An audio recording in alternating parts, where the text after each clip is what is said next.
So, was the Langendorf low loader 3-axle trailer any good and worth buying one?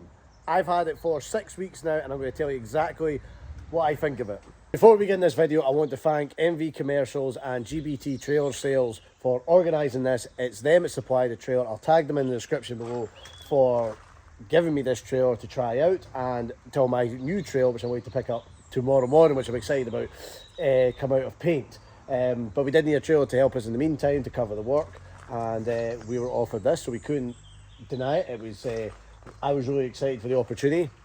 Like I said, the make is Langendorf, new to the market in the UK, still unknown and unproven and untested, but I gave it through its test and we didn't give it an inch of rest, and here we go. So this was a 3-axle lift steer non-extender 8-foot bed. Now, I have put this all in the weighbridge, just unit and trailer, with a full tank of diesel, AdBlue, everything, but with no load on it, and it weighed in at 19,820, right? So that is just under 20 tonne, which is quite good because the ingots on here are 11 tonne each. So right now I am sitting at 42 tonne, so we're 2 tonne under our maximum combined weight. Now, to be honest, in my experience, that's roughly the same weight as other 3-axle fixed neck trailers I've had. Obviously, the more you add to them, where it's extender, widening bed, 4-axle, etc., bigger ramps, these things all start to add weight. But I think that's a fair weight. My old trailer was around about the same, and you would take that as a good thing because that obviously adds in strength, depending what you are using your trailer for. If you're just carrying lighter equipment, maybe you want a lighter trailer, fuel, etc., you know, less weight you're carrying around. But for me personally, I would be quite happy with that. If I was to have a trailer like this on that, I'd be quite happy with that weight, if it's obviously the weight and structure is in the right places in the trailer. There's no point having a heavy trailer if it's not a strong trailer. But as I've had a very good look around this trailer and others as well, this is a well built trailer. If we look at I would always like to add this in my videos in my opinion, but I will show you. So the neck of the trailer, the front, nice strong 20mm thick steel, good solid neck.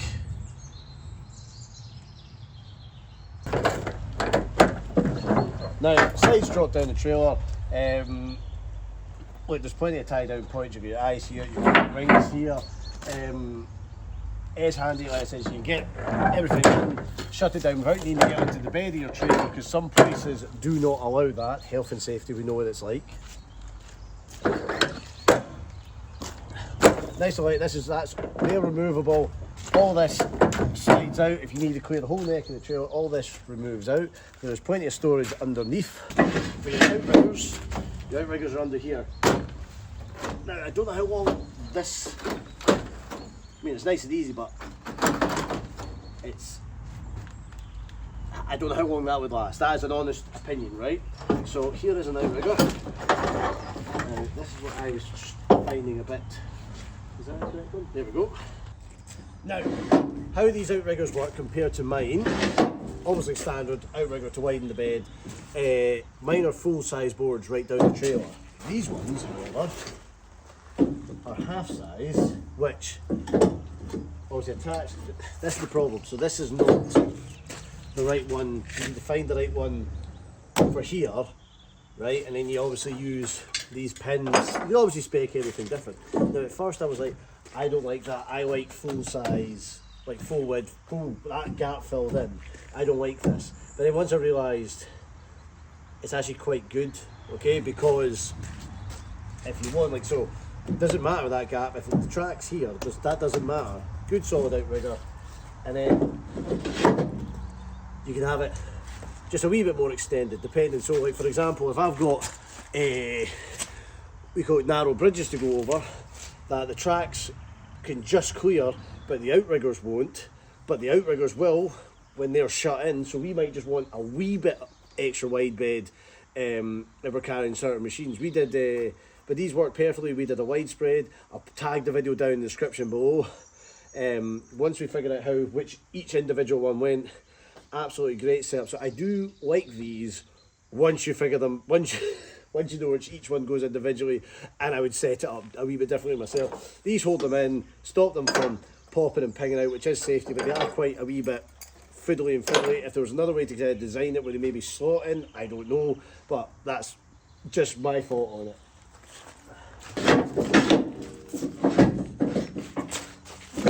Now, as you can see, this is a 3-axle trailer with a rear axle self-tracking steer. Front axle is a lifting axle, so obviously when you're lighter or empty, the axle will lift. And the self-tracking axle on this is by far the best I have ever had on any other trailer. And I genuinely do mean it. And the lifting axle. This is my favourite part about this whole trailer, is the axle setup. Now the axles that are on it are SAF axles. Personally, like, yeah, other manufacturers use them. It's not the performance of them, it's the maintenance and upkeep, like in the system. If you need to work on them, they're a wee bit more trickier. I just don't like working on them. That's just a personal thing. A lot of other fitters and mechanics are the same. I prefer another brand. I'm looking to mention it in the comment, I'll mention it later, but doesn't change the performance of the trailer. They are solid, sturdy axles, but the setup of pulling this trailer and operating it has been fantastic. So this steering axle has just been perfect the whole time. I mean, it's never let us down. And what I mean is, so one of the problems is with a steering axle is when you pull in somewhere and you go into reverse, unless you're completely straight and you put in reverse, this axle will kick the other way and then the trailer will start crabbing and you can get yourself in a bit of a situation. This is, I think, once it got caught out, but apart from that, the whole time it's been minted. It is, honest to God, not missed a beat. As soon as into reverse, bink, it's in reverse, sorted, on we go back.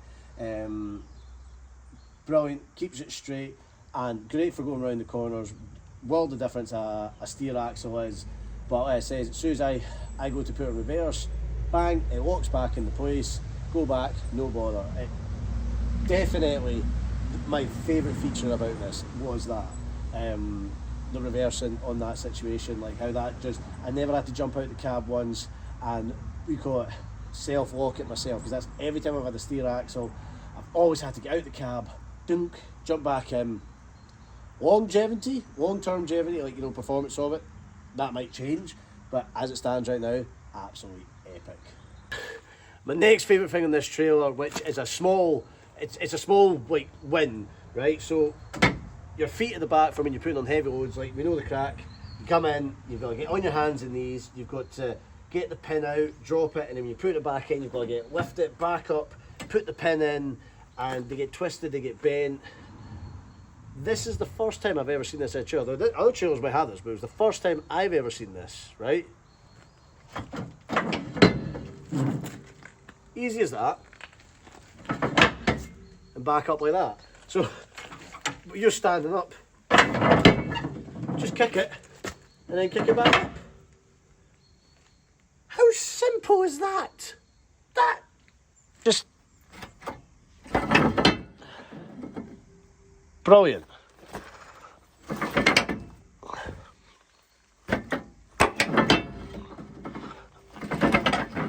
Just swing it back up. Loved it, absolutely loved it. I know that's just a small thing, but really, really loved it. Comment below if your trailer, another brand, has that. I would love to know. But it definitely was the first time I've ever seen that. I know a lot of boys now have big fancy hydraulic feet, but still for you, just your standard ones, that is bloody. But I would honestly go, when I get my new trailer, I am going to try and fabricate them to change them to that. Next feature we're going to address on the trailer is the big flip toe ramps. Now, really like them, good length in them. They do widen in and out all hydraulically, so they do go out individually as well, so you can good thick pins at the back as well for the weight. A lot of boys noticed when I was working with this trailer, that was one thing they pointed out. Criticism, personally for me, they're a wee bit thin, right? But obviously less wind drag, less weight. And I suppose if you don't need thicker ramps, you don't need them. I would maybe prefer them thicker, you know, just for maybe some of the bigger stuff we're moving, and also if you've got rollers and that. Obviously you can widen them right in if you put a roller right up the middle. Yep. Ramps, yeah, and you get them right down low. We put my lorry up it as well. we had to drag a couple things up. We did a couple of recovery jobs, like I said, including my lorry was on the back of this. That was a wee bit embarrassing. We had gearbox problems, other story. But aye, you can get those ramps and you get the whole bed of the trailer right down low, so you could, you know, without any scrapes or marks or anything. So no, ramps are nice, good and long, nice and neat, good and solid, no bend, no flex. But for me personally, just a wee bit thin. But I'd imagine if you're speccing one yourself, you could ask them to be a wee bit thicker. I don't think that would be a problem for manufacturer. Now, next feature I really liked about the trailer was the hollowed out floor. Now, I've seen a couple of trailers like this, but it was the first time I've ever had a trailer with it myself. Not so much for storage, because at first I thought, oh yeah, you could put all your chains in there, etc. But they actually just get a wee bit messed up and mud and all that falls in there. So it's not actually a good idea to be storing your chains and dwangs in there. Keep them up, keep them dry. Otherwise they kind of fill up with water. Even though there is great drainage holes in here for the water to get away, water doesn't get stuck. But at the same time, it is still a water trap in some shape or form. But what is really good about it, especially up here with all the low bridges, we could get the machine's arms just that extra bit down below the cab. That was what, obviously, this was the idea. I've never really gave it a thought, but you see a trailer up, that's the first thing, oh, handy storage. You don't really think till you've got it. Hang on, that's body brilliant. Tuck it right in, get the arm of the digger, or whatever you are, right down in there. Yes, it probably might give you issues if you need something to sit up the middle of the trailer.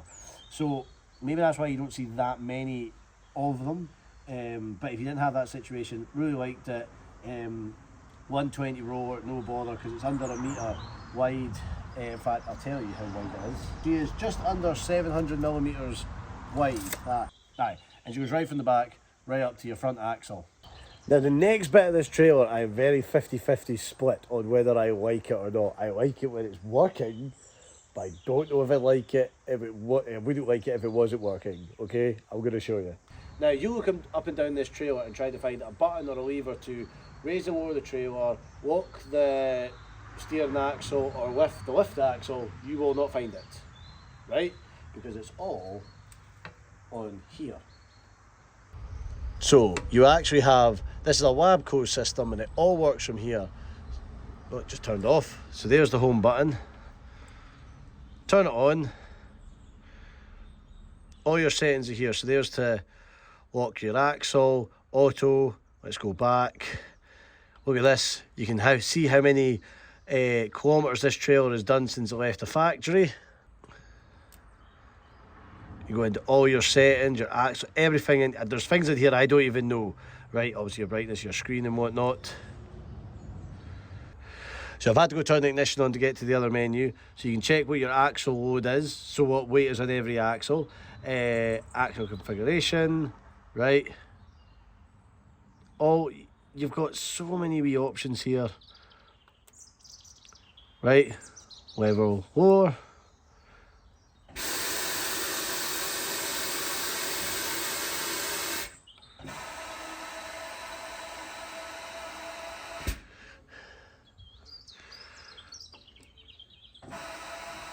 Then you can hit driving position as well, so we go back to driving position. That's it back into driving position. Have I been to diagnostics? You can check things. I wonder if like there's problems with your ABS, you can have a look. There doesn't obviously appear to be anything. But on the regards to this system, the Labco computer, like the fact is there's no now I've asked to see if there's any kind of overrides underneath. There hopefully would be, because my biggest worry was, what if you go into a situation where that fails? When it's working, it's great, but if it fails, what do we do then? We all know what equipment's like when it doesn't work. But I'm 50-50 on that. I like it. I would have it if I knew it was going to work. Or I would definitely take it if I knew, is there a way we could override it if we get like a problem? And I mean, like, you know, if all the air dumps out the trailer, right, the computer buggers up, can we go underneath? Is there a leveling valve underneath, like he says, with a rod we can bugger about and just override it like you would do with a standard trailer? Well guys, I could go on about this trailer for a good wee while yet, going into right nitty gritty and going into this and that, but as it stems down to, in the 6 weeks I've had it, I've loved the trailer. I've really enjoyed it. It's been a great trailer, it's been great to pull, it's been great to reverse, it's been great to load. There's not been any major faults with it. I would say this is a problem with this trailer. It's just been personal little things that I would like different, but if I was to buy one, you could easily ask a manufacturer, could you put bigger ramps, or could you do this, could you do that? I no bother. Would I buy one? Yes. If I was buying one brand new and specking it to my liking, and I looked at another manufacturer who might be a lot more expensive because they've been a bit more established or whatnot, I would be considering myself, well, I only need a 3-axle non-extender. Why don't we look at something a bit cheaper but performs the exact same and is a great trailer? That is my honest. Now, this was MV Commercials and GBT Trailers that gave us this for a wee shot of. I am a very open-minded guy. If you've seen any other reviews I do, I don't go into going, oh, these are great, everything's great. No. If I don't like it, I will be honest, I'll give it a fair review, and I do believe this is a fair review in this trailer. Long-term longevity of the trailer, like things you have to take into account with anything.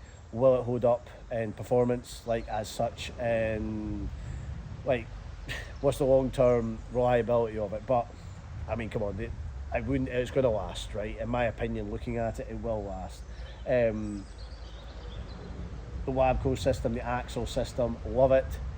As long as that works. Wabco is a top make though, so I think we can say confident that will work fine. But I have really enjoyed and liked the trailer, and I do give it a good review. If I was to buy one, I would just change certain things around it, just spec it to my liking. Now, if you've got a Langendorf, please comment below. I'd really appreciate it. Let us know what you think about it. Because that's the other thing as well. When I did pick it up in all my other videos, there was somebody that commented, oh, I put a widespread on one and it bent like hell.